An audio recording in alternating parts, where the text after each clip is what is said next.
দ্বিতীয়বার বা তৃতীয় মুদ্রা নিক্ষেপ করলে, তো একটা মুদ্রা নিক্ষেপ করলে তো হেড টেল শুধু আছে, তাহলে আমরা এখানে দেখো দ্বিতীয়বার লিখছি 2বার, তৃতীয়বার লিখছি আমরা 4বার, এরকম কেন করলাম? তার কারণটা হচ্ছে তোমার আমরা সম্ভাবনাতে কি করি দেখো, অর্থাৎ একটা দৈব পরীক্ষায় কি কি ফলাফল আসতে পারে একদম প্রথম থেকে নিয়ে, যেমন এখানে 3টা মুদ্রা যদি নিক্ষেপ করার কথা আমরা বলি, তাহলে এখানে 3টা মুদ্রায় কি হয় বলো? 3টা মুদ্রার মধ্যে তোমার আমরা প্রথমবার যখন নিক্ষেপ করি তখন হেড টেলে যে কোনো একটা কিছু আসতে পারে, দ্বিতীয়বার যখন নিক্ষেপ করি তখনও তো হেড টেলই আসবে না, ওই 4টা তো হওয়ার কথা না, 4টা কেন হইলো? তো সেখানে দেখো তুমি যে আমাদের এখানে প্রথমবার যদি হেড আসে প্রথম মুদ্রায় তোমার, তারপরে দ্বিতীয় মুদ্রায় কি আসতে পারে, হেড বা টেল আসতে পারে। অথবা যদি ধরো প্রথম মুদ্রায় তোমার টেল এসে পড়লো, তো তখন কি হবে? তখনও তো দ্বিতীয়বার কি আসতে পারে, হেড বা টেল আসতে পারে। এই জন্য কিন্তু মূলত আমাদের এখানে 2বার লেখা রাখছে। তৃতীয়বার আমরা প্রত্যেকবার কেন লিখলাম?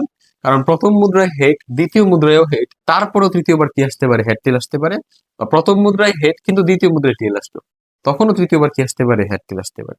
তো সাপোজ তোমার প্রথম মুদ্রায় হেড আসলোই না, তখন তো আবার এই দিকে যেতে হবে, তখন প্রথম মুদ্রায় টেল কিন্তু দ্বিতীয় মুদ্রায় হেড, তখনও তৃতীয় মুদ্রায় হেড টেল, প্রথম মুদ্রায় টেল, দ্বিতীয় মুদ্রায় তোমার যদি টেলে আসে তোমার সাপোজ, তাহলে তৃতীয়বার যদি আমি হিসেব করি সেক্ষেত্রে তৃতীয় মুদ্রায় কি আসতে পারে, হেড বা টেল আসতে পারে। এই জন্য আমাদের প্রত্যেক ক্ষেত্রে কি করতে হয়, এখানে লিখতে হয়, কারণ আমরা এই দৈব পরীক্ষার মধ্যে যতগুলা ফলাফল, সম্ভাব্য ফলাফল আছে সবগুলোকে কিন্তু কি করতে হবে, এই প্রবাবিলিটি ট্রি এর মধ্যে প্রকাশ করতে হবে।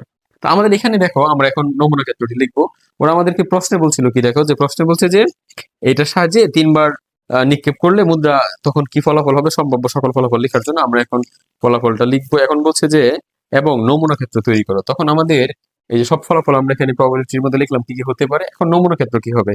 তো নমুনা ক্ষেত্র মানে কি, আমাদের এই যে সকল ফলাফলের সমাবেশ হবে। তো এখানে কি কি ঘটছে দেখো তুমি, আমরা এখানে এটা দ্বিতীয় বন্ধনী দিয়ে প্রকাশ করবো। দেখো প্রথম এইচ, তারপর এইচ, পরে এইচ, তার মানে এখানে নমুনা বিন্দুটি হবে এইচ এইচ এইচ, তারপরে এই যে এইচ এইচ, তারপর কি হবে টি, তাহলে এইচ এইচ টি, তারপরে H T H, H T H, তারপর হচ্ছে তোমার এইচ টি টি, তো এখানে এইচ টি টি, এইচ টি টি, হ্যাঁ, তারপর টি এইচ এইচ, তারপর কি হবে তোমার টি এইচ টি, টি টি এইচ,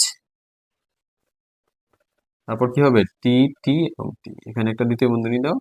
এখানে নমুনা বিন্দু কয়টা দেখো, নমুনা বিন্দু কিন্তু 8টি। আচ্ছা, তো আমরা লিখবো যে এখানে নমুনা বিন্দু কয়টি বলো, এখানে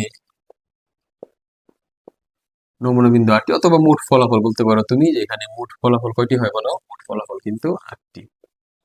ঠিক আছে, এখন আমরা পরবর্তী বিষয়ে যাবো। দেখো ওরা পরবর্তীতে কি বলছে, ওরা পরবর্তীতে বলছে যে তোমাকে মুদ্রা তিনটিতে একই ফলাফল। এখন মুদ্রা তিনটিতে একই ফলাফলের কাহিনীটা যদি আমরা লিখি, দেখো মুদ্রা তিনটিতে